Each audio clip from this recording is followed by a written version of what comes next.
That is mega. Has anyone come on here and just told you how mega the opening music is? Everyone loves the opening theme. It's like a late night talk show. It makes me I feel know. so special. It's exactly the vibe I was going for. Exactly the vibe. I love that. As long as it's not Thank James you. Corden, I'm fine with it all. Yeah, it's not. No, it's yeah. When I found the music, I was very happy, and the saxophonist. I had to email the saxophonist directly, and his name is Dr. Wally Wallace, which is what a name. And he's a lovely fella. So everybody go and check out the Sononauts. This is the loosest intro we've ever had. Hello, you're listening to Who Knew, a Doctor Who podcast. I am your host, Josh Carr, and of course you all recognise the voice that has popped up already. Oh wow! It is the marvellous, the goblin of Whotube, the trickster, the breaker of canon. It is Samuel Davis. Why does that reputation follow me? I'm great. I have two questions. Ask away. Am I allowed bad language? Oh, fuck it, yeah. Okay, great. Am I allowed foreign language? You are. We. Oh my god, merci, senor. Merci. Oh, I'm so happy to be here. I've been excited all night. I'm really excited about this one. Because, I mean, our last couple of episodes have been big uns. I couldn't believe that I managed to speak to consecutively Katie Manning and then Douglas McKinnon. And then Davis, what a get. Then you. But now you, the king of them all. But God. Thanks for nice. Making me look bad in comparison. No, not at all. That isn't what I'm trying to do. It's a big show I'm really excited to just chat about the weirdest elements of Doctor Who. Excellent. And go back to the basics of this podcast, and just have a nice chilled chat. This is we're in lockdown 2, 4, 3, 5, 3, 5, 3. 18. But yeah, let's relax everyone's lug holes. Absolutely, and I've definitely got to relax because the last few podcasts I've been on, I've sabotaged just through my excitement and energy. So I promise. Oh, no. I really promise to be on my best behaviour. I hope that you're not. Oh. I hope that you're not. Let's go. We've got so much to get through. Let's go to the very beginning. When a woman and a man love each other, not really. We can talk about that if you like. Nah, my dad's a stallion of a man. We'll get to that. I'm sure we'll get to that. But my question is, where did it start? Where did Doctor Who start for you? I absolutely wish I knew because we're of similar ages. Obviously, I was a Christopher Eccleston baby. But I also have these very vague memories of being brought up on the TV movie. And then the comic book The Flood somehow was in my life around the same period of time. And that's interesting. It's very bizarre. I maybe am misremembering it because everything before the age of 13 is a mist. But I didn't want to watch Doctor Who when it came back in April 2005 because I got it mixed up with a movie called Master of Disguise, which is this wacky, awful American comedy about a bald man in a turtle costume. And I just decided in my kid brain, like you do when you're a kid, that must be Doctor Who. I'm not watching that. So that aged well, that sentiment. That's wonderful. I'd say I'd watched rather a lot of Doctor Who by this point. So yeah, 10-year-old Sam can suck it. Well, yeah. No, that sounds dodgy. Okay. Yeah, no, sucking with. Yeah, no. Even if it's me, not on. Not what time travel's for. Keep it away. Am I right in saying, just because I'm not as au fait with the comic books as you are, I assume. Am I right in saying The Flood is that mad McGann Cyberman story. Yeah, the one that that almost, where he basically almost regenerated, but Russell T Davies came in and said, no. No. I'm bringing in Chris. Yes. That's an interesting place to start. That's like, it almost explains a lot. Yes, perhaps. Your current content. I'm a late wilderness years child, technically, which is so. If you just didn't want to watch Doctor Who when it came back, do you know when you then joined into New Who? Oh, it was Rose. If there's any piece of TV that's gonna win you over, I did watch it in the end, begrudgingly. Yeah. And then I sort of came away. I want to see this Turtle Man. Yeah, I came back to my parents. There was no Turtle Man yet, but you have changed my life with this TV show, and that turned out to be true. Yeah. Mm-hmm. And yeah. Well, yeah, loads of people start at Rose, and it's a great place to start. My mum is starting Doctor Who. Bless her.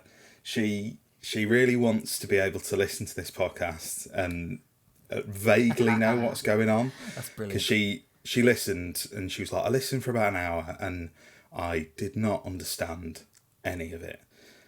And she's now starting from Rose.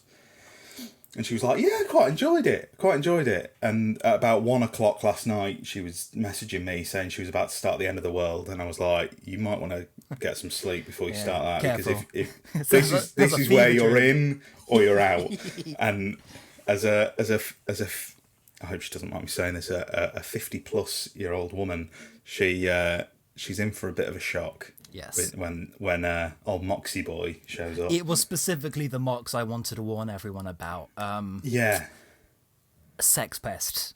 Can I just say it? Can I finally just debunk this man, this awful gremlin man? Cancel the Mox of Balhoun. I actually am going to start my next video with, something I've been wanting to get off my chest for a while, and that is finally, let's get some stories out there. Let's all speak up publicly and get him fired from being the Mox of Balhoun. Dethrone him from Balhoun. Yeah. It's gone on long enough. It really has. Epstein. Yes. No. Okay, sorry. You were saying, Doctor... But yeah, the Mox of Balhoun is the Jeffrey Epstein of the Who universe. He's on the list.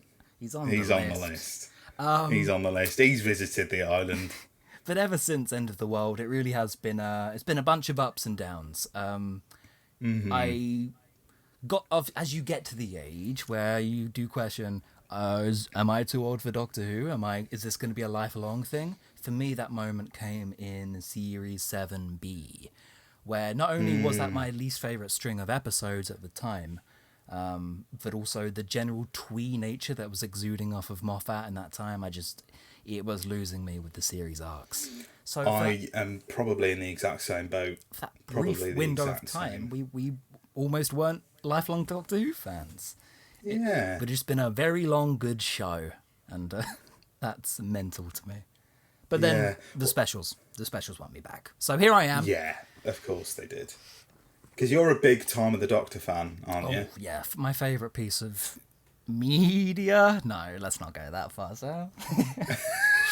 You can go that far. No. You can go that. I like it. I'm a film master. Like I shouldn't say that Time of the Doctor's my favourite. It's lovely. It's emblematic of everything I go to the show for. It's the soul of the show incarnate. Yeah. Yeah, it's a lovely episode. I like it. It's not the one I'm bringing today. It's not. Oh, we'll get to that. We will get to that. Absolutely. I'm very excited because naturally I didn't ask Katie or Douglas to do the DVD collection and Corridor of Fame. Kate's a big Meglos fan. That's weird. She's always talking about Meglos to me. And it's like, stop talking about Douglas McKinnon would not shut up about Underworld. Honestly, not really. And I don't blame him. That episode is done an injustice. Sorry, please continue. Stop. No, it's not. Perfectly fine with a bunch of nice Tom moments. We will fight over this at minute 8. While we're on this topic, let's talk, because someone asked it and I can't remember if I left it in. I think it might have been Tommy Vance. What is let's just ask it now, because we've got loads of questions. Please. What's the most underappreciated Doctor Who story of all time? Well, again, I'm winning no good points for myself, and I promise I'm not trying to be the contrarian here. I'm a lifelong, outspoken Kill the Moon fan. It's obviously, definitively Kill the Moon. Because, hear me out, not only is it a unpopular episode, but it's one that people don't even really want to dissect. I find that there's so much interesting stuff packaged in there, but people don't really give it the time of day to find it. They can just write off as, oh, it's a pro-life weird abortion metaphor. And it's like, yeah, scratching the surface. It's weird. It's very strange episode in what it's trying to accomplish, but it's so much more than that. And even when I was watching it as a 2014-year-old Davis, I was just, what? A 2014-year-old Davis. Yeah. A 2014-year-old Davis. I am actually canonically ancient. Yes, I love that. Only in 2014, I really, to me, it was a game changer. Before I even logged onto Twitter, it was the best thing I'd ever seen. I think I need to I think I've probably only seen it once. That's fair then. That's fair. Maybe not twice. I might need to rewatch it. I remember watching it on first broadcast and just not being into it at all. I did not vibe with it. But what I did vibe with, I have an answer to this question. And funnily enough, I was watching a bit of Broke Canon this morning, and you were talking about this episode. What's that? It's Time Lash. Time Lash is so underrated. I love it.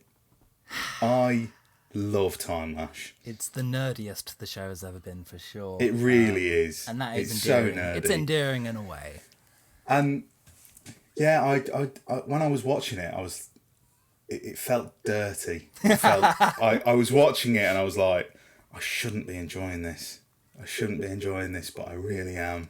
I will always make time for a racket. There's always time for a good pantomime or a shit pantomime where all the cast hate each other and are trying to ruin the performance. But which is what Time Lash is, of course. But I don't know. I feel like it has to have its own shelf. Like the Chase, and the Underwater Menace, the Time Monster. Those stories can go, they're favourites. They're goldies, but they can go from that shelf. Yeah, I like them being on. I like getting stories like that on the shelf. I'd say we probably haven't really had one like that yet. I'd say the closest we've got is Invasion of Time, which Billy Garrett John put on. I can't find an ounce of joy in that. I'm sorry. Yeah, it's not there for me. Other than the cliffhanger, I love, and then it's just. Let's run around an abandoned hospital for a while. It's just okay. I would call it almost depressing. I really would. It is a bit dour, isn't it? A bit down in the dumps. If I was a kid and Docky Who was being all mean and nasty to the robot dog, I would be bereft. I wouldn't know what to do. Yeah, I love K9. So much. We don't have to speak about that little guy, that little fucker. He's taken up enough of my time, frankly. That little fucker. I'm done with him professionally. Yeah, you are. Are you going to cancel him the same way you did the Mox? K9 is not a sex pest. No, I've got a history with the Mox. K9 is just. I just don't want him to get any more work. You know, that's just me being petty. What, John Leeson personally? No, absolutely not. John Leeson can voice any number of robot dogs he pleases. I want K9 to go back in the black hole cupboard and just leave him there. Yeah, okay. That's harsh, man. That's harsh. What about Chameleon? Chameleon? Oh, you're just bringing up all the sex pests of the Whoniverse today. Let's get back on track. Let's get the hell out of there. So you're in. You're a Who boy, and they've been called that before. Yeah, I'm gonna start calling everyone Who boys and Who girls. It's very Grinch-esque. When did the Whotube start? When did all that kick in? Because I had a little look. I know that you've been on that wretched website for a good 10 years now. Yes. But when did the who-tubing start? If you want to really go there, and I will call it who-tubing, 2008. And so even longer than I thought. The channel is there a second channel? Still up. It's still up. You don't want to find it. You really don't want to find it. I really do. I'll pepper in some clues along the line, but please do. No, because that'll be the rest of the podcast, and then yeah, then we'll have no time for anything else. It's too funny. It's too embarrassing. But I got it all out of my system, and around 2015, 2016, when I start really getting back into the show with Series 8, etc., I just decided I'm gonna cover every Doctor before I was following a lot of Who channels. It was more just like a side series, because everything on my channel is a experimental side series. And then it picked off, and then I just really found myself going through classic Who with the videos as an excuse. Mm-hmm. And then Broke Canon picked up, and I don't know what happened there. Oh, Broke Canon's gone mad. We'll definitely be talking about Broke Canon a lot, because don't know why. It's designed to be niche for. But that's the thing, is because we've all done it, where you just end up in this dark pit of TARDIS Wiki. Like, I remember my first time delving properly deep into TARDIS Wiki.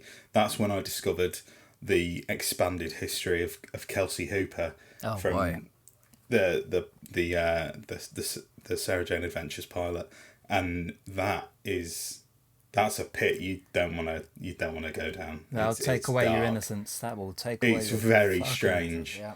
Like, why her? Why she had a rough go of it. She had a rough go of it. Obsessed child becomes. I can't even remember half of it. I tried to block it from my memory, but that's what people love about it, is that you're sort of picking out the best bits, so we don't have to wade through the shit. If I can encapsulate how mind-bending it is, because the whole narrative of it is that I'm a hyperliteral canon head who's trying to make it all work together on one timeline, and the joke is that's not going to happen, and that's how ridiculous it would be for even trying. Mm-hmm. Well, I love it. It's possibly my favourite YouTube series. Oh, yeah. And I watch every single one without fail. Yes. And I saw your thumbnails for upcoming episodes, which have got me giddy as well. I have about 50 of them. Wow. So I'll be here I'll be here for the next 6 years if anyone cares. I love that. So with the YouTube, from what you said there, then I gather that it was Whotube first, rather than you were a YouTuber that then delved into Doctor Who. You sort of just went straight in with Docky Who content. Absolutely. All right? I mean, I was 13, 14, so in my life, Doctor Who was front and centre. There was nothing else. Because you do switch it up now and then. You do quite, for a lot of Whotubers, and this isn't a dig in any way, but a lot of Whotubers are primarily Whotubers, and content cowards. About anything else. You can say it, cowards. Cowards. I'm not calling them cowards. Okay, cool. We're on the same wavelength, yeah. Yes, but you do switch it up a bit, which I like. I do have to. You do some film stuff, which I like. I love all your stuff. I love your channel. What you're the first video of yours that got me into you, not physically. I'm not inside of you. Was your What I Do with Doctor Who. Ah, yeah, that little and rant. I like that one. I watched it and I just thought, what is happening in this man's brain? I need to know more. And that wasn't even me trying for comedic effect. That's a very earnest video. So it's really good though. Thank you. Am I right in saying it was a split Doctor through an event with Adrian Lester. Oh yes. And Susan came back. Yes, please. And love it. Absolute deranged fanfic. But that was a while thinking. ago. Have your opinions changed? Is there anything different that you would do with Doctor Who now? The video is so loose that it's just a collection of ideas rather than an actual game plan. I think since I've gone post-canon, I would actually erase the idea of the showrunner entirely. I don't think Doctor Who needs it anymore. Or we could, or at least go back to... So I'm not suggesting how I would handle the show. I'm saying nobody handled the show. Yeah. Maybe go back to the script editor, director days of like Douglas Adams in the 70s, etc. I don't know. I just think there needs to be lesser focus on one mind, one genius mastermind running the show. I would just want it to be light and episodic forever. It's a bit shit for them as well, isn't it? Like, Chibbers gets a lot of grief. Bless him. As a human. Oh, yeah, of course. Because obviously we know he's a one-man writing machine, but somewhere in there's a human man screaming. Oh, he is screaming. At all of us. Yeah, he is screaming. Definitely. Do you think he reads it all? Oh, he says he doesn't, but then what the hell happened with the whiplash between Series 11 and Series 12 if not reading reviews? It seems a reaction. I think Revolution of the Daleks seems like a real reaction, specifically. Yeah, definitely. It feels like it. But maybe it's just accidental. Or maybe he's just so much of a fan, he just has the exact same reactions to his own work as we do. Even he couldn't stand arachnids. Yeah, good show, man. Yeah. Fair enough. Let's slide on over. Let's do it. I just can't wait. I love the DVD collection. Let's go and let's slide on over to the shelf and let's do the DVD collection. By the power of Grayskull. The Unicorn and the Wasp or Love and Monsters? Which one do you think I'll prefer? No, I mean, which one do you want to watch first? You are pulling my leg. Josh does not know what I have brought. I don't Never do. I don't know why I'm bringing never this. do. I really don't know why I'm bringing this. Today, we're not discussing a favourite per se. I've picked it because it's important to me at this very moment. Not only is it somewhat topical, but also it gets to the heart of something I really like about the programme. Today, we're going to talk about The Caretaker from Doctor Who Series 8. Oh, wow. Yeah, sorry. Apologies. No, Apologies. never apologise. This is just an episode that I never would have thought I'd seen on here. Yeah. I should have expected it from you. And that's hey, I'm not trying to get contrarian points. The reason I bring it up is because give me your reasons. It's another one of those stories like Kill the Moon that so few people even engage with, I find. Mm-hmm. Because there's not a lot to grab onto if you're not already like so won over by the character arcs and the story arcs, and if you don't already love Danny, Clara, Doctor at this point, Caretaker's going to do nothing for you. And so many Moffat stories are like that, to be honest. They're already relying on your investment, so if you're not there, you're not going to get anything out of it. Hence, Hellbent. I should have brought Hellbent. No, I would have had a lot of people with loaded opinions. Yeah, you would. Caretaker. Yeah. Caretaker. The Caretaker's a strange pick, but I like it. I like these picks. I think there's more conversation to be had around it. I do.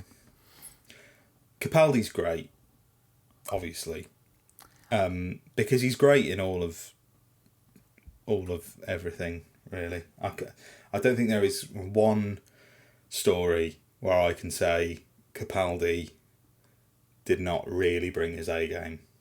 Agreed, but to an extent, if you had to pick a story, I think it'd be The Caretaker. Yeah. He seems... I like him in it, though. And I like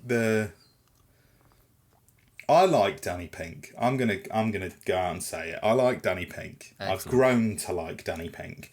I wasn't sure, but I specifically rewatched Listen the other day. Yes, the Danny companion set piece. Oh, lovely. Yeah, I love Listen. What are your opinions on Listen? It's just telling 3 different stories about our 3 main characters at once without you realizing it. It's lovely. I know. It's It is so lovely. so unconventional as a Doctor Who story. Like, if imagine getting that as a script and looking for the Doctor Who adventure in it. It's not so much there. It's a really nice change of pace. Well, if thank you for setting me up perfectly for this segue. If you want to hear more about what it's like to receive that script and then work on it, why don't you take a listen to my last episode with Douglas McKinnon, where we chat about that exact thing. Lovely. Because it was great. And one thing, I don't know if you know this, Douglas McKinnon told me that you know baby Hartnell at the end.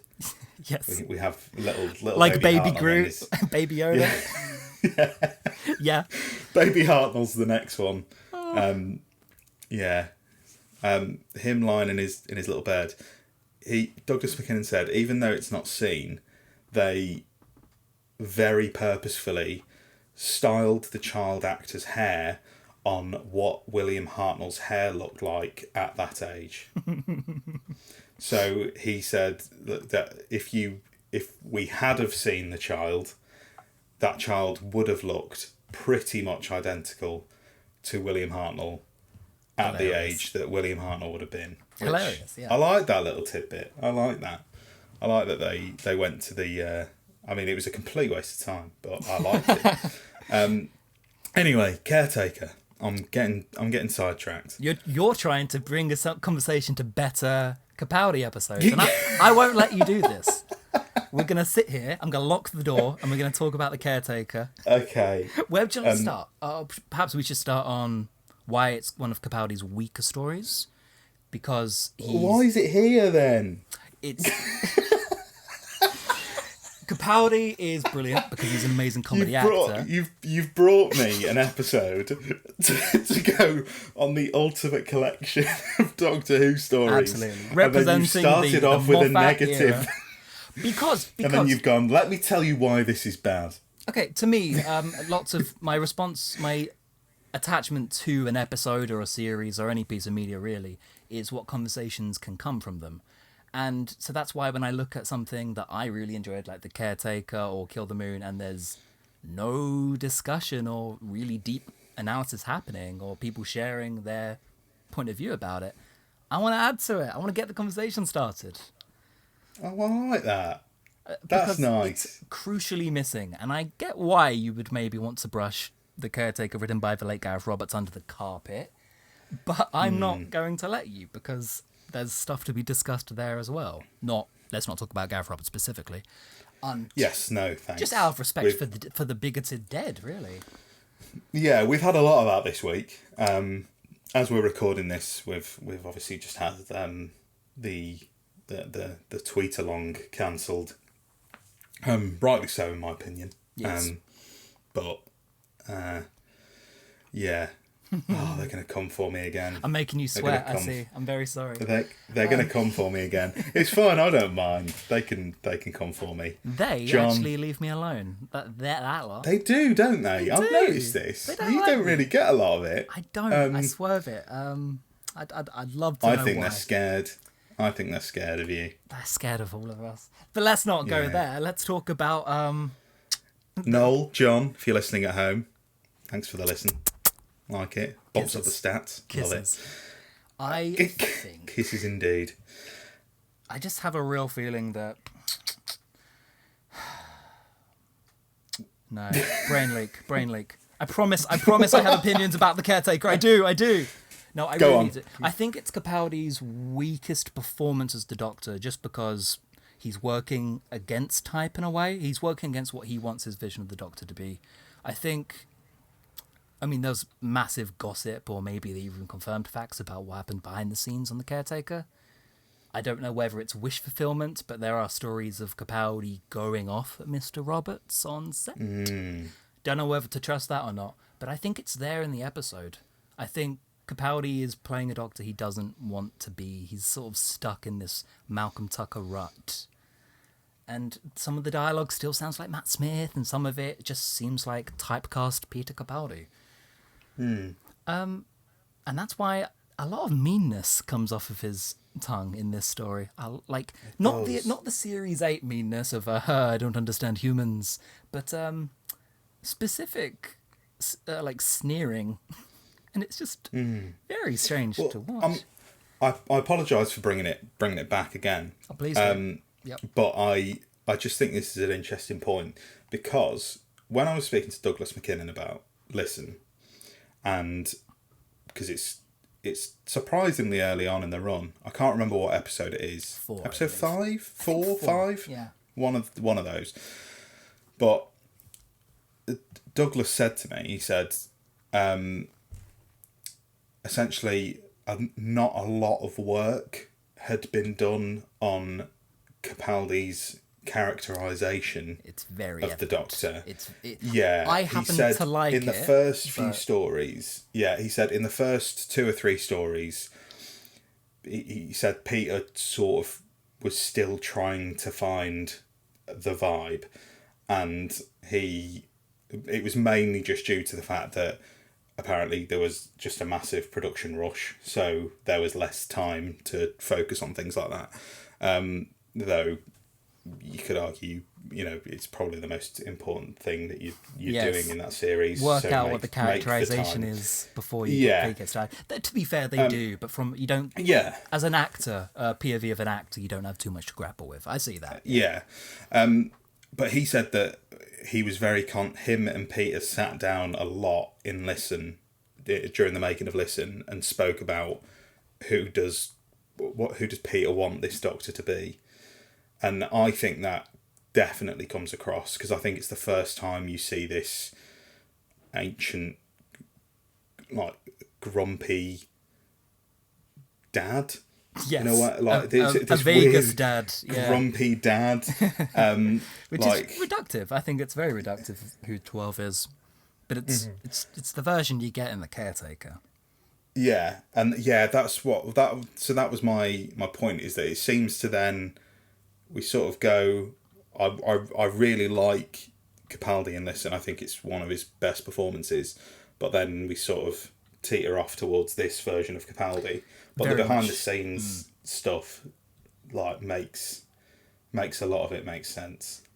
Yeah, he definitely sets back into the mould of what they expected a Malcolm Tucker Doctor to be. And that's very much a conversation that clearly director Paul Murphy did not have with Peter Capaldi in this story. I think it's very evident. Maybe I'm just assuming. But I don't know where to go. I'm getting tangled over myself. Please, it's fine. Please take the reins away from me. One point, Scovox Blitzer. Did I say that right? Scovox Blitzer. I think it's a great design. Really? Okay. I like it. Hey, I like it. I'm in. I like big weird robots in Doctor Who, and I don't think there's enough of it in New Who. I think it's a very classic aspect of Who that we don't get enough of. And when half of those robots are like the Cyber King. We need some more trolleys. We need some more Croton, Chumberley type trolleys for sure. Exactly. Yeah. We need weird, cute robots. Absolutely. I agree. I just wish they hadn't made Vescovox Blitzer out to be such a world-ending, impeding threat. Like, no, just let one of your Sarah Jane Adventure back catalogue villains. Let it be crap. Just let it be crap. Yeah. If you're already having a comedy piece and you don't have a big budget, make that the point. Make the Scovox Blitzer just a parody of other monsters. Yeah. That's a real specific ask, though. Agreed. I'm struggling. I'm not going to lie. I don't remember a lot about this episode. I need to rewatch it. Well, it's mostly drama. That's probably the reason. There's not a bunch of iconic events. It's gags. It's a lot of human gags. And a lot of, not him. Imagine getting with a PE teacher. Imagine. And that grates. But when you look at the actual plot and the substance, there's not much there. It's a story about Carr and Danny having the conversation. Yeah. Well, it's on the shelf. And I can't believe it. It really shouldn't. I can't. I What were your other ideas? when I say we should talk about it more, and we should especially criticize the ones that we're less eager to return to, like maybe Unicorn and the Wasp, etc. But there's a weird racial dynamic to the Caretaker. I think if someone digs it out and rewatches it, they will really be surprised. It's a weird pattern, and I'm not saying it's intentional, but it's there, and that's clumsy at best. For instance, the two kids at the beginning of the story that the cop comes to badger onto school, he harasses them. They are just two black boys bunking school. Then later we get to Courtney, and there's some real dodgy lines with Courtney. At one point, 12 tells her to go back to shoplifting. She's proud of being a public menace or a nuisance, which is... Yeah, that's not very 12 it adds up. either. And then it's not very Doctor-ish, is it? It's very strange out of nowhere, but especially when the main conflict of the episode is 12 and Danny, and the Doctor dismissing Danny on sight without even knowing him as being he's PE. He doesn't know that he's a soldier yet. It's the jealousy part, which is the weird part of the 12 Clara relationship, but it's there. And I think all these elements come together in a weird way, but they build up. So I can never watch The Caretaker back without thinking, come on. I'm not... This isn't written by a colourblind man. It's not, by the way. Massive Islamophobia. But someone must have seen it before it went to air. Yeah. When a story only has a handful of characters in it, and the Doctor is repeatedly, endlessly quipping at them and putting them in their place, I just wish he would stop. Yeah. But I do still like the story. So, yeah, if I feel like my obligation as a host, even though I'm fine with it, is to maybe try and get one positive comment out of you about The Caretaker. Oh, no, I do have plenty. Danny and Clara are favourites for me. Good. Courtney, that'll do. Absolutely. No, Courtney's good. Courtney is a great character who does go on, and I think she's a fun presence in the story. Some of the humour works. And I especially like the dynamic of he's an officer, because it's attached to Listen, and it's attached to Death in Heaven, and all of Series 8 is so conjoined that it feels like one whole to me. So I could never hate The Caretaker because it's just doing some of the legwork for Series 8. On Courtney, that's an interesting topic, because I don't mind Courtey. I don't mind Courtney as a character. But just on child companions, because I just think there's so much in there that you could do. I'd love a child companion in the show. I really would. Someone that little bit younger that I could have identified with, or someone who looks young at least, not Mr. Toes and Cole. I think someone under 16 would be great in the show. But I just think every example that we've got of it so far, with a slight exception to Courtney, because I don't mind Courtney, but like the kids in Nightmare in Silver, the exact thing on my brain. Why are they there? Not even for a second does that work. What is it? Why? Dead on landing. We have good child actors in this country. We do. Where are they? We really do. Can we dig them up? Yeah. Please?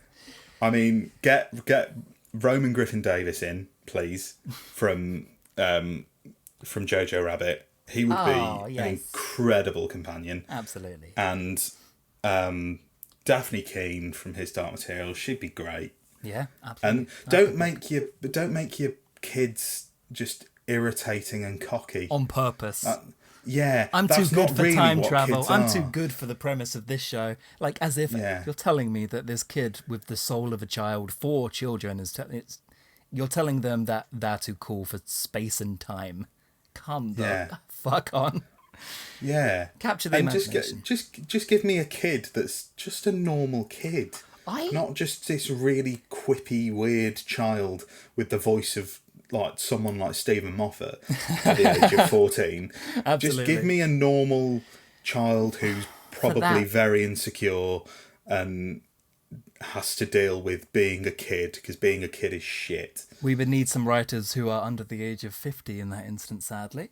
Yes. But that's, again, not unwelcome. It might be a weird place to take it, but I can never get a grip on how old Ryan was meant to be. 19. He's 19. Oh my. Okay, because he's coded as a kid whilst looking like Tosin Cole. And it's weird, isn't it? I loved the dynamic that they rarely explored. It's there in his first episode and it's there in his last episode of 13 and Ryan kind of being like kind of being mother and son. The Doctor kind of adopts, I know what you mean, yeah. Absolutely adopts Ryan in that first episode. And the potential's there. And it's because they never acted on that dynamic until the 11th hour. I'm still unsatisfied. I'd like to see another kid. Yeah, Go I like through that. What I wanted to see in the first place. Could have been Courtney. Just while we're talking about Ryan's age, just because I tweeted this out the other day because it blew my mind, and it just made me feel incredibly old, is that Mickey Smith is old enough to be Ryan and Yaz's dad. That's fantastic. Fan theory. He is 16 years older than both Ryan and Yaz. Oh my god, I saw a similar one. In the show, and I just, no. I saw a similar one. Ryan and Yaz were of age to be kidnapped by the 456 in Children of Earth. Yes, that was a reply to that tweet that I did. That's making me melt. I saw you like that. That's an existential crisis as far as I'm concerned. Yeah, that's really weird. Very weird. Right, the caretaker. We've covered a lot of broad topics with this. It's loaded, but I really liked that. That was a strange but good pick. And now I'm excited for the Corridor of Fame. It doesn't belong there. It doesn't belong there. It really doesn't. But I'm using it as an excuse to, can we please get talking more about character piece episodes like this? Yes. Like I also, again, due to Douglas McKinnon's work on it, I rewatched The Power of Three the other day, and I have a newfound, I wouldn't say love, but I really like the character work in it. Yep, even though the character work I don't particularly like. Yeah, and I didn't really get that when you watch it with the anticipation that it's a cube story and then we just hang around a bit. But if you actually watch it as a story where you hang around for a while, but there's cubes, it's a much more fun experience. And the Amy and Rory stuff is great. Yeah, I love quiet character pieces any day, which is maybe why stories like Death in Heaven or Hellbent endear me. Yeah, completely agree. Let's dip into the Hell site. Let's go and speak to all of you lovely lot at home in a section we fondly call Bloody Twitter.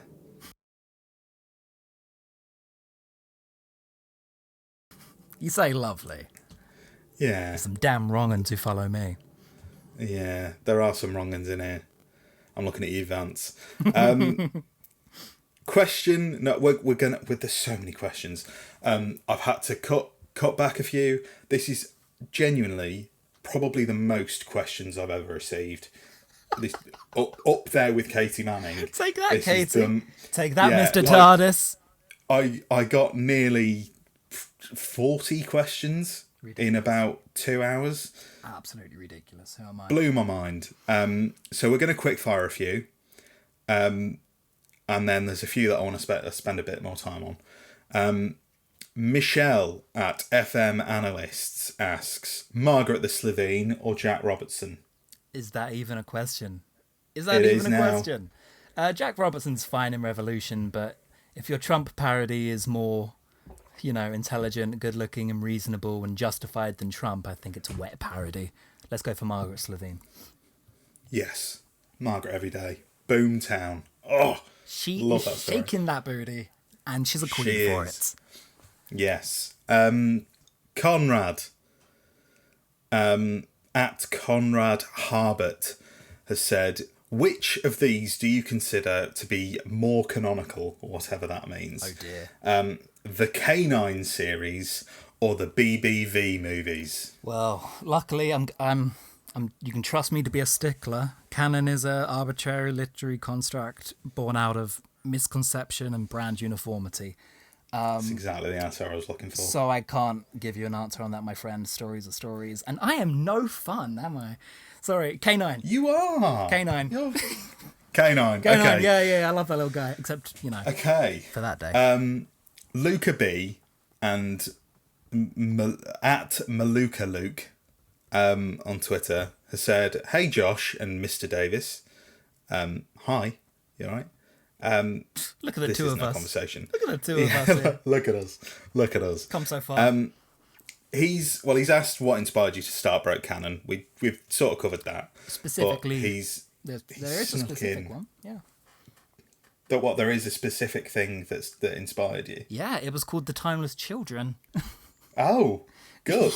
Is that when you started it? Yeah, it was It right feels after. like it was earlier. It was right after. You've done February- so much Broke Canon. February 2020 feels like a long time ago. You've done a lot of it. A lot. Because when I was scrolling through, I was like, there must be at least 2 years worth of content here. But, wow. That's what I like happens that. when the OCD demons take over. I feel you. And he's also asked, what obscure fact made you laugh the hardest the first time you heard / saw it? The Tortured team all being avid Scooby-Doo fans. And for it to come up in multiple different stories, not written by the same writer, I think that's such a funny pattern. Yeah, Where I does that remember that happen? one. Where does that come in a That's human great. brain? It's adorable. Love it. It endears me to Yanto more, for sure. All of them. Mm-hmm. I don't expect Owen Harper to have loaded opinions of the Hanna-Barbera canon, but here we are. Love it. Absolutely love it. At Oscar Groucho's. Oh, I has love that asked- Muppet. Sesame Street, Yeah. hell yeah. Yes. He said, and I think this is quite relevant. I believe it was your last Broke Canon. He said, can you educate the world as to the canonicity of the Leakley Bible, please? Short answer is no. I did give this a quick Google. I really did. And I was lost for words. I was just lost for The words. Leakley Bible is peculiar. It's mental. You can know this show inside out and still find something like the Leakley Bible. Because there was a podcast that I listened to, New to Who, lovely podcast, wonderful Australian chaps, and they did an episode. Wait, I need to fact check here. The Leakley Bible's the TV movie, post the TV movie thing. Am I right? I'm right. Don't look at me. Don't look at me. I'm looking at you. Anyway, that's what I'm running with it as. If it's not, I apologise. But they did an episode about the TV movie, and then they went through all of the planned remakes. It's the American spin-off, isn't it? With the Secret Yeah. Brothers and Ulysses. That's Yes, I'm it. with you. I'm with you. Yeah. So they went through all of the stories because their plan was to remake classic Doctor Who stories with McGann and a new TARDIS team, all pretty much Americanized. And there's some mad ones in there. Like the Cybermen are they're called Cybes instead, and they're metallic space pirates. It's hilarious.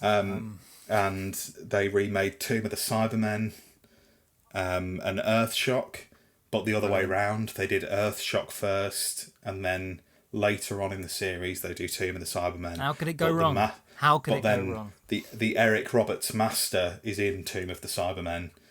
Yeah, what was he up to? Yeah, they were going to do a remake of the Gunfighters, Right, okay. of course. They were going to do... There's so many weird ones. They were throwing around ideas of remaking Genesis of the Daleks. If there's a rainy day, if there's a desperate rainy day, a dark day, maybe I'll have to fall to this, but I think you will. I would because like there's spider Daleks. oh yes, oh Dalek. yeah, hey, Yeah, the giant me. spider Dalek love people. me a spider Dalek. Yeah. Doctor Who's weird, isn't it? I would like to go to the parallel universe where that exists, but only for a Same. day or two. And Yeah, I don't think I could hack it for long. it would sabotage the 2005 revival, surely. Definitely. And just remaking classic... Like, there was no original stories in there. It could have None. worked. It could have worked. Might have worked. It wouldn't have been interesting, but I'm sure it in the would have been 90s functional. as well. Yeah. Yeah. Ben at Real Enthusiast on Twitter. Great question. If your favourite Doctor, the one and only Capaldi, I assume that is still your opinion. Yeah, absolutely. Yes, good. Got a run on Big Finish, as we can all hope. What kind of stories would you like to see, and what TARDIS team would you like him to be with? It's such a tricky one. I was thinking about this actually when I read it. It's a bit like with Eccleston at the moment. I think Capaldi's tenure is just as sensitive as Eccleston's, because if you dilute those character arcs down too much, I think you're just taking away from Series 1, or you're just taking away from Series 9, because they're all so concise and all link into each other thematically. So I get a bit touchy. With them. I think it would have to be Bill, Nardole, Doctor and Missy, just because we were cheated out of more stories with them. And it's just sitting agree. right there. But Clara is obviously my favourite. So I would happily take a Series 9 box set, but only if they made kind of a good effort to keep it on track with what was happening at the time. Yeah, I think I made a similar point on Twitter a little while ago, because I had a tweet which went a bit mad, like Big Finish tweet about it, which I said, "Dear Big Finish, please just do not touch the Daleks with the Ninth Doctor. It just makes no sense. Don't do it. No one wants to see that. No one wants to see you essentially Diluting. You're diluting. dilute absolutely. Dalek and Bad Wolf Part of the Ways and that whole character arc. Excellent. There's just no point. We're on the same track. And- Yep. Yeah, and you could even argue that, don't touch Cybermen. But I'd like a Cyberman story. I'd like an early 9 Cyberman story. I would. Just one. For Capaldi's instance, do you think we would go back to the university? Is that I'd a like good? that. Is that a good hub? I'm still undecided on whether that's a good hub. There's comics. There's comics and some short trips that try to make it work, but I just feel like it was a good setting. It was a good hub for TV, and now we're sort of maybe there wasn't that much going on. I have a feeling that we would get a 12 and River series set on Beryllium. It could work. Like if you made it like My if you instincts made tell it me like no. a weird, but like it- maybe some kind of like Beryllium, Smut. like smutty buddy cop. I'm series. talking hard fanfic. I'm talking sex fanfic. Oh Lord! I don't want anything else from Lord. Beryllium. Those towers are gonna sing, my boy. Woohoo! Next one. Next one. At Reverse Riot 2 has asked, which Doctor Who showrunner / producer would win in a bar fight battle royale? I put this on Twitter. I actually did ask. I put up a poll to see who from their old the 90s bunch would win in that pub, because there actually were reported fistfights involving certain members, which is hilarious to me. Wonderful, isn't it? I won't say who won because I was not there, but basic logic says it's going to be Russell T Davies. He's a brick Must be. shithouse. He is massive, isn't he? Yeah, how's he not gonna? He's a unit. Is Stephen Moffat gonna have something up his sleeve? Yeah, as if. Stephen's all mouth. Stephen is all mouth. And Chibnall is No all trousers. feet. I don't know what I mean by that, but Chibnall's not even a contender physically. If we go back though, Verity. No, I think she exudes an energy that where no one would even dare. No That's just one's me touching projecting. Verity. The coolest thing I've seen from Doctor Who is her smoking next to the Dalek. That's still the Yeah. coolest picture I've ever seen in my life. It is so cool. Yeah, maybe. J&T? Nah, not JNT. Not JNT. He's a big teddy bear. Nah. I can't think of any others. Are there any weird 60s ones who maybe worked as spies in World War II or something? Are there any? I don't know. Like military trained? Maybe David Whittaker has a kill list. Pertwee was essentially James Bond, wasn't he? So I think he just covers all of those bases. Bob Holmes, I think, is the one who's a Buddhist. So Yeah. I'm going to say not him. I think there's a couple options you could go with it. We're not going to do a tier listing today. Yeah, let's not do that today. I have a run of 1, 2, 3, 4, 5 questions. Oh, is it Tom? It's not from Tom. Good, I don't want to hear from him. You will be in a minute. Nah, I don't wanna... No, these are Tom. from @Cyberplanner1. Oh, hello, yes. He's asked, what would your top... I'm going to ask all of these at once. What would your top trump stats be? What would Combat Wombat's top trump stats be? God. Could you defeat him in an unarmed street fight? Did you know he had his own 2020 film? And is it canon? What?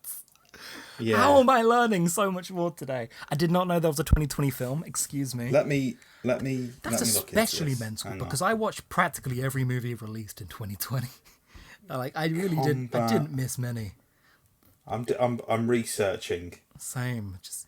Oh my good God. A curmudgeonly Oh wombat, Lord. Maggie Diggins, becomes the city's superhero overnight after saving a rookie superhero sugar glider. I'm having a stroke.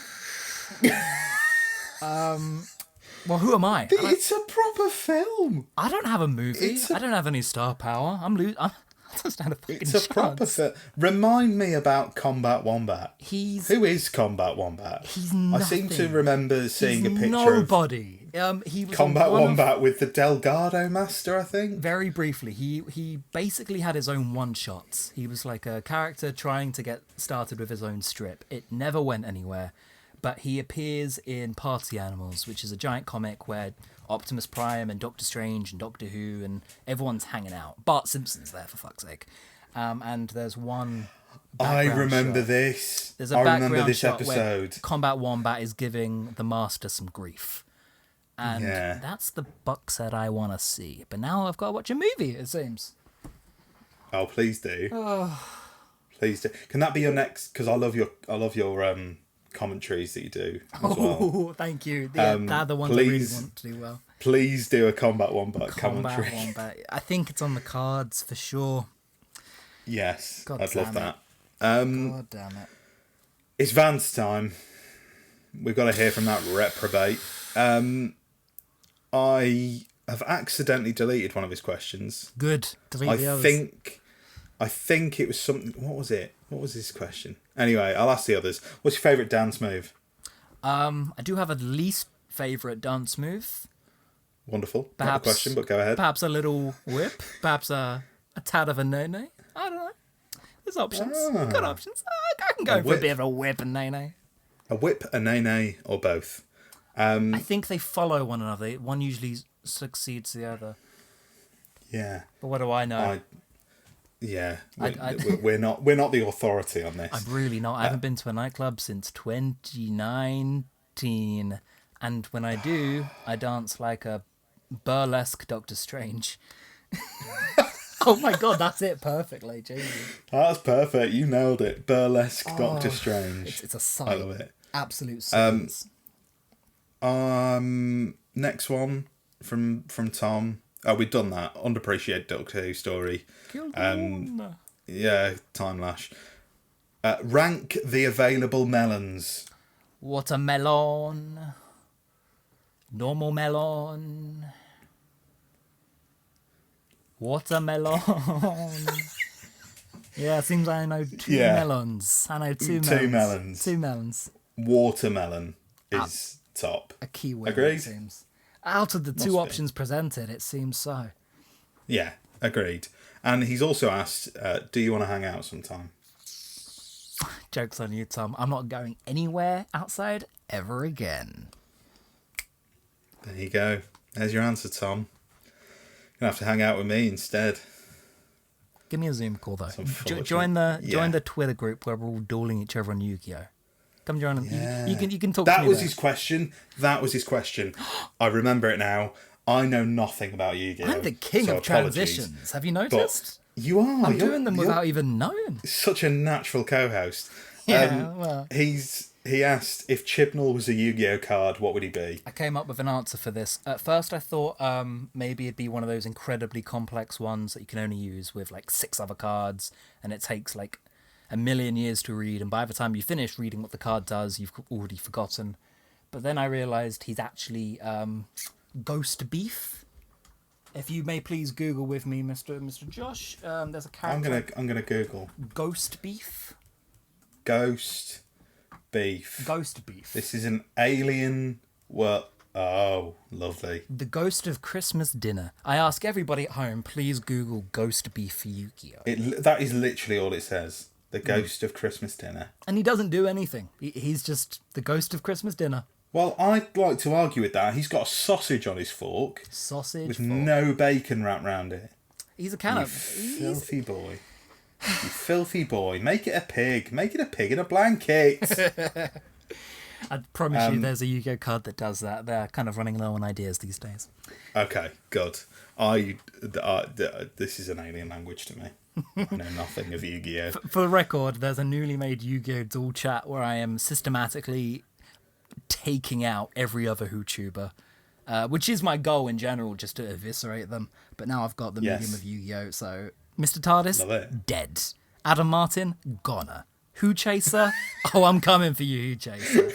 You're up next. I'm getting your star chips for sure. You're just ticking them off one by one. It's assassination is what it is, and I'm going to be the only Whotuber standing. You put the sass in assassination. And the S. Yeah. I've lost you for words. Questions. I've lost it. We're doing questions. Questions. Ivy has asked, at Protagonist Ivy, how much research do you usually do for each fact/video? Do you usually go off facts that people tell you, simple wiki entries, or do you go to the source and find out the full story? It started very much as just some weird facts from stuff I've read that I know I've read before. And I mean, I don't know if anyone's noticed by now. The more observant among you might have realised it's just a weak framing device of a series, so I can talk about anything I like.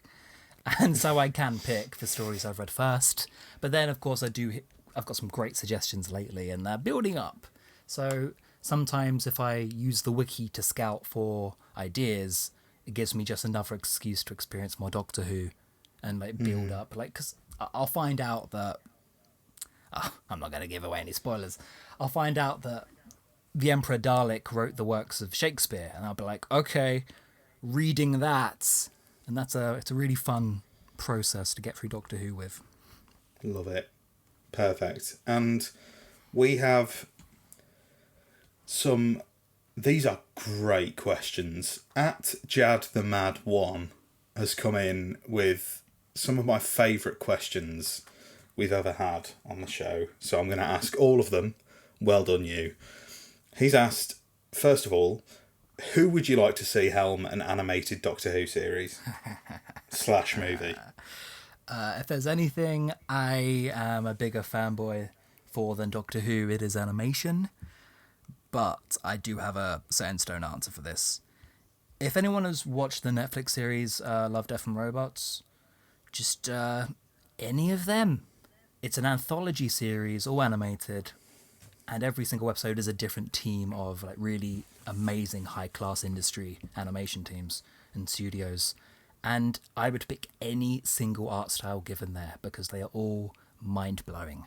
Sadly, the UK doesn't really have access to good animation houses because they are all tasked for working on stupid, cynical Christmas adverts every year, and it's all they work on. They're working on them now in February, I'm telling you. They are. And it's such a sad waste. Yeah. I don't have to go into the Doctor Who animated missing episodes to tell you that Daleks as well, the YouTube Dalek series, Doctor Who doesn't really warrant a lot of great animation. Yeah. It's a shame, isn't it? It'd be great. I think there's a clause in the BBC contract that actually forbids them from getting a proper animation company. Is that mean? Was that mean? I'd give it to fans. Just let the fans do it, man. Yes. I think There's so many great animators and so many great artists. Let them have a crack. all you have to do is Just go on the official Doctor Who BBC YouTube and see a bunch of great fan art there. When they were doing The Women Who Lived, for example, they had amazing illustrations. John Mayo, if I'm pronouncing it right, she is the greatest Doctor Who artist, a Japanese artist who did the illustrations for the Novice Haim story back in lockdown. Oh yeah, I love that. Gorgeous art. That was great. That's my style that I pick. Yeah, She does so much. That. She does so much in the way of great animation. And there's a bunch I follow on Twitter whose names are just eluding me, which is insane because I really would just buy anything they make. Poor show, Davis. I Poor agree. show. There's so many people. I think you've got the right answer there. Yeah. Yeah. Next question. If you could have the Doctor walk into any fictional universe, which would you choose? Oh, there's too many there. Great question. There's too many there. Perhaps not fictional universe. I would like Paddington Bear to be the next Doctor. So that's sort of like a reverse situation. There's also that bit. Agreed. No, there's too many options there. There's too many options. I want to see the Capaldi Doctor specifically in the Doctor Strange series. These are more Love that. series I want to cross over. There's too many to name. Probably the dumbest one you can imagine. Pingu. I don't know. Yes. That little guy. Newt, indeed. He comes to my brain 5 times a day. Why shouldn't he meet Doctor Who? I would like to see... Muppets. Dark Eyes McGann. Yeah, Muppets. Muppets is great. Muppets. I would like to see like Dark Eyes McGann in Rugrats. Why Dark Eyes specifically? I just think he's a bit... I don't know. I haven't even listened to Dark Eyes. That's so much stranger. I need to emphasize to you that is so much weirder that you had to pick this. Okay, so we're gonna have Time Lord Victorious Era 10 crossover with the Moomins. Yeah. Why? What's the creative intent, sir? That is I want IP. Or Weirder things have happened. Daleks are hanging out with Lego Batman and Saruman. Yeah.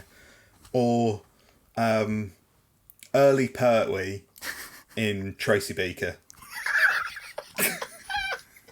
The Key to Time 4 in Tamagotchi. No, okay, well, this bit needs to end. In Tamagotchi. We're getting stuck, I feel. Okay, well, our final question is, if you could eat, and then in brackets, devour, any Who character or monster, what would you choose? Who would you choose? And how would they taste? Who, as in, specifically, I am allowed to pick flesh, a human. You can. I see the fear in your voice. Okay. I like that specification. I'm not going to pick fellow man. I think there's just some lines that shouldn't be crossed. I'm currently writing a story about a Slovene cannibal hanging out in Delta and the Bannermen holiday camp. That is very, very strange indeed, because I actually asked my girlfriend this last night. Not a Doctor Who fan, as we'll get onto in a moment with our new segment. Oh, yes. And she said Slovene straight away. I think... And I said, agree. Aren't they going to be, because they're calcium based, are we not essentially talking like milky jelly? Yes. Which is grim. Absolutely. I think that's grim. I think she's right, because I would only pick a Slovene after it's exploded with vinegar, when it's just like horrid seaweed stuff. Yeah, so like milky jelly seaweed coated in vinegar. Yeah, there's got to be something there. There's got to be something to it. Tasty indeed. That was the bloody Twitter section. And now, as previously teased, we've got a new segment. A very brief segment. It's called, as named by Cal on Twitter, my personal hype man. He loves this podcast and I love him in return. And he named this segment. So I want to give him all of the props. It's called Gestion Time. What's a balhoon? Balacaf or what? Balacaf. Who cares how many 9-1 I've seen? I don't know what this thing is that I'm saying.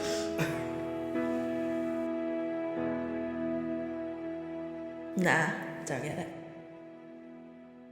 Now, my girlfriend is called Jess.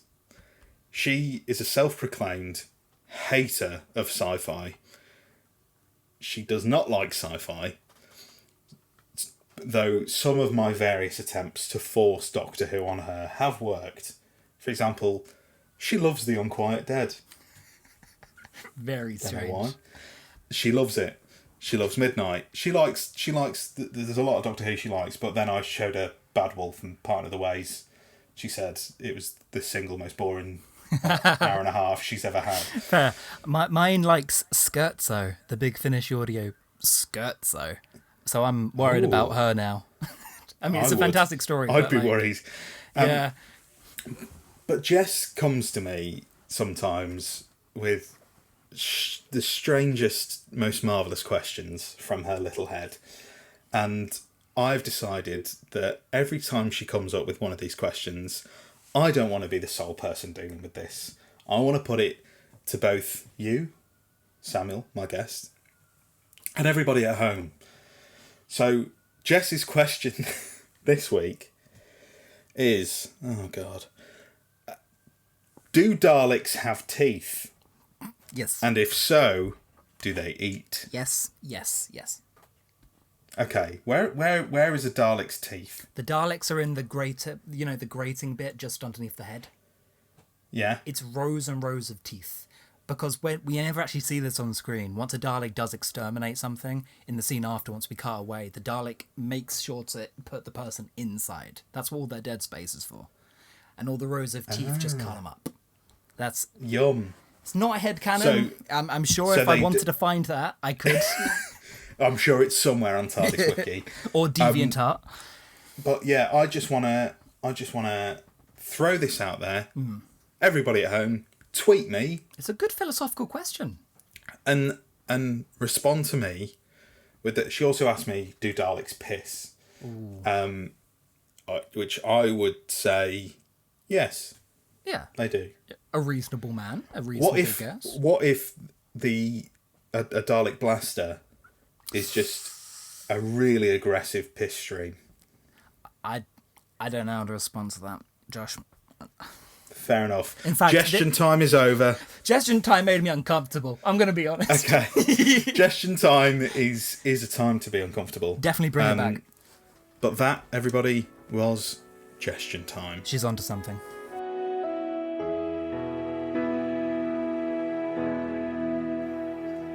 I still don't get it. She's just texted me from the other room. She's just texted me in block capitals, what do they eat? Humans! We just said this. Humans! Jess! It's humans! They cut them up and they put them in their mouths. Her response was, oh shit. Fake fans, am I right? I think she's worried. Now we're gonna wind down slowly, and we're going back to back to back to back features because this is a poorly structured podcast. I apologise. We're gonna go straight on to the wonderful corridor. Can you hear the footsteps echoing? It's the corridor of fame. Have you ever been limited by who you were before? One day I shall come back. Yes, I shall Our lives are different to anybody else's. That's the exciting thing. Sarah Jane? Do I have the right? For some people, small, beautiful events is what life is all about. In the nursery compared to us, 10 million years of absolute power. That's what it takes to be really Every great decision creates ripples. Like a huge boulder dropped in a lake. But it was a childish dream that made you a doctor. You dreamt you could No more.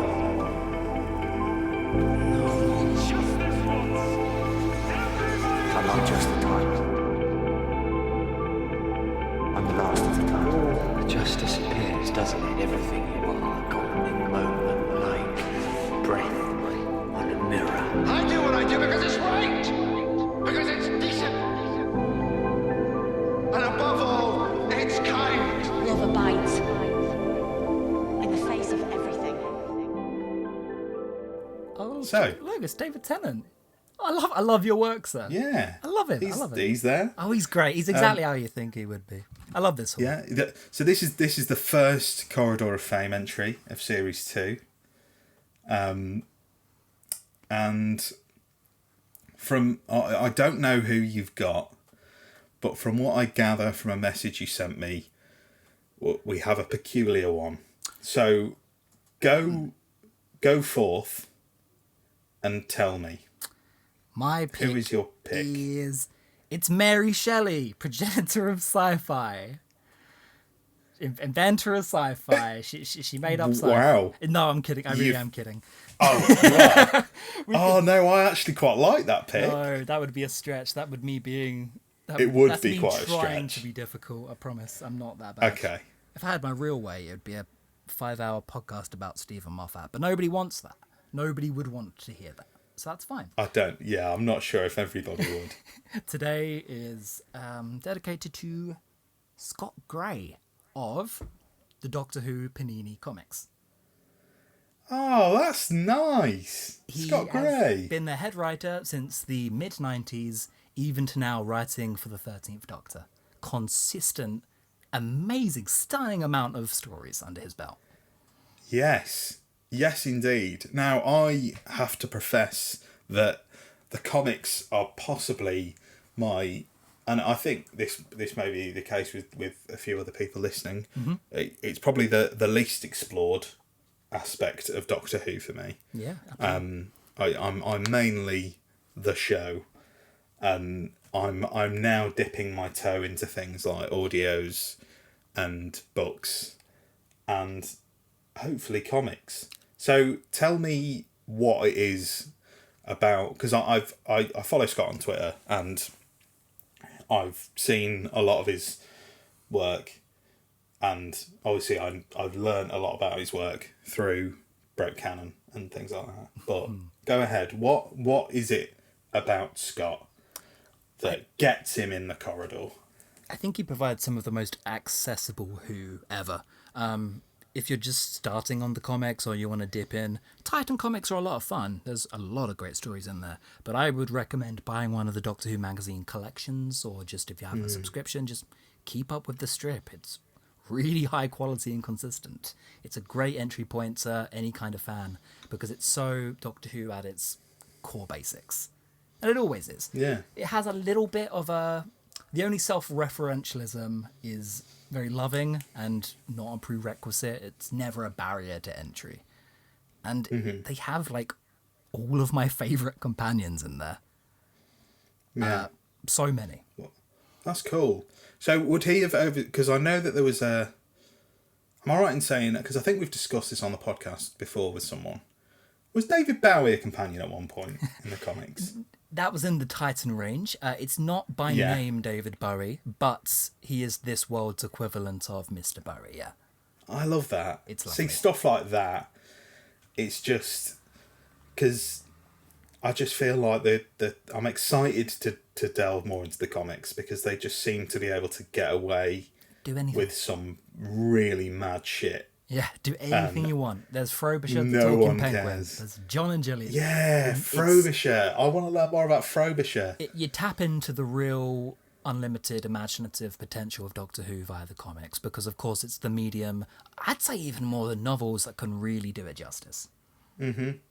Just on Frobisher, I believe that Rob Sherman tweeted the other day saying that he believed that Frobisher was a reincarnated version of Wilfred Mott. Sure. That's a J.K. Rowling addition. Yeah. That's some retrospective action there. Sure, man. If that's what he feels like adding to the story, you know what? We can't take it away from him. Yeah, that's his I love vision. that. That's his vision. But yeah, that's a great pick. I love picks like this that are, because obviously we get the big boys in. We get your Liz Sladens, your Katie Mannings, your John Barrowmans. But then we get picks like this that, like, I really like. Like, we get these unsung heroes of the Doctor Who world. Absolutely. I'd say Scott is going alongside names like, we've got Mike Tucker in for his model work on the show, and of course Begonia Pope, the creator of the scarf, yes. Who no one even knows if she really exists, but I love that. The idea of the scarf, the concept. Yeah, I actually couldn't find a picture of her, so I had to use a picture of the scarf instead, because she just embodies the scarf. It's like one of those fake writers in the 70s under a pseudonym. Yeah, David Agnew. Yeah. So Scott's in. Scott Gray's in. Absolutely should be in, and he should be in. He should have been in day one, in my opinion. Just like he kind of should be in day one for first picks of showrunner. If would you love to see that? Would you love to see him take on the show? I think, or at least be involved in the show. 100%, 100%. At least as like some sort of script editor. Because the criteria that the BBC Wales picks with is just, they need you to have TV credits and drama credits, or even just like soap credits sometimes. But as long as they know that you work in TV and you can handle a small budget and make it go far, nothing else really seems to matter for the criteria, in my opinion. And I would like to open up, because there's so many amazing comic writers. We've got Al Ewing, who's done loads of Star Wars work. He wrote for the 11th Doctor and Loki from Marvel. Can you think of a better pick for writing a little trickster archetype of a Doctor? There's Jodie Houser. She's currently doing the most fresh take on Doctor Who I've ever seen with the 13th Doctor. I've heard about Jodie Houser's work. Yeah, if you want to see some great 13 doing some new stuff, Jodie Houser over in Titan Comics has got you covered. But wonderful. Scott Gray specifically, I'm currently looking at. He's covered Doctors from every single era because he's been around just that long. Land of the Blind is a great Troughton collection. Mistress of Chaos is the most recent. I recommend buying Mistress of Chaos for this recommendation. Yeah. It's the latest one with Jodie and Bradley, and no, they're not in it specifically, but with the most recent crowd. Love it. So imaginative and just. Well, I now crown you the comic authority of the Who family. No, I don't recommend that. I don't accept the credit. You know more than me, but I am definitely interested in getting more into the comics, because I've never really been into comics. I'd say my only exposure to comics overall is literally like Doctor Who Adventures comics. Yeah, there's some decent stuff in there too. There was some decent stuff in there. I remember them fondly. Battles in Time. Oh, I include them. Canon. But Scott Gray specifically, if I may just sign off with this excellent writer, is Doctor Who just changes and changes, and it's a fairly inconsistent show. There's a strong base you can always return to, no matter what era the show's going through, whether you're into this series or you're not into this series. You can always dip into Doctor Who magazine and see Doctor Who doing what it's meant to do. The strong foundations are always at play, thanks to Mr. Gray. Yes. Well, wonderful pick. He's in the corridor. And we're gonna wrap things up. It's been a ruddy bloody pleasure, because this has been so fun. This has been a hilarious experience. But before we go, I have one final question for you, Samuel. And it's a question that I ask everybody. And that question is, in a sentence, what does Doctor Who mean to you? It's TV and media that actually tries. In a country of so much TV and media that doesn't try. Pushing the envelope even if it's embarrassing itself in the process. That's been Doctor Who since day one. I love that. That's great. That's like me. That's just an embodiment of me. I'm trying. I know I'm embarrassing myself, but I'm trying. Some days the web planet. Some days you're the Darling Master Plan. You know, it's just like that for all of us. You bet. You bet. Well, like I said, finally, plug away. You plug whatever you want to plug while you're here. I am on the channel Davis. If you want to find me just quickly, type in Broke Canon. That seems to be the quickest shortcut to me these days. Yeah. He's the Broke Canon guy. There's a whole back catalogue of stuff, though, that, some of it's way more pushing the envelope than Broke Canon. But I do love doing all of them. What I really want to plug right now is Rassilon Productions. He's a great fan audio writer at the minute, and his series Dark Days, which I'm doing a couple voices for, including I'm playing Dr. Screw, the porn parody doctor from Playboy magazine, in a dramatic story with a Dalek wife. And that kind of gives you a gist of... he's also one of the Timeless Children. So that gives you a decent gist of how fun and mad that stuff is. Yes, Rassilon that Productions, sounds great. Please check out all of his stuff. I will be contributing a few stories down the line. Please do. Can't wait. It's just one of my favourite outlets of Doctor Who fandom at the minute. Yeah, can't wait. Can't wait. And in terms of me plugging, you've been listening to Who Knew, a Doctor Who podcast. You can find this podcast wherever you get your podcasts. Apple, Spotify, wherever. All them big, horrible companies. And you can find me on Twitter.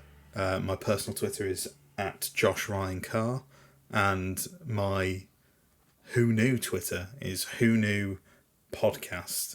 And we're on Instagram, whoknewdwpod as well. And you can email at whoknewdwpod@gmail.com. So there is a myriad of ways you can get in touch. And I hope you enjoyed this episode.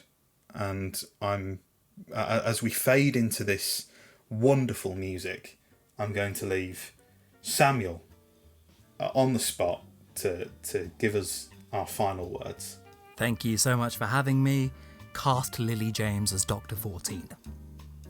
It's a petition. Wow. Get it started. Get to it. Let's do it. Why not? Why not? I think it's down to us. I really do.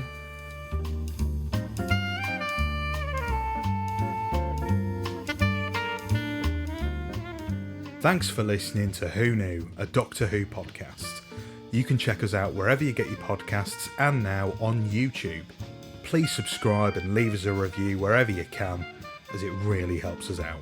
And a massive thanks to the Sononauts for lending their cover of the Doctor Who theme to be the theme for the podcast.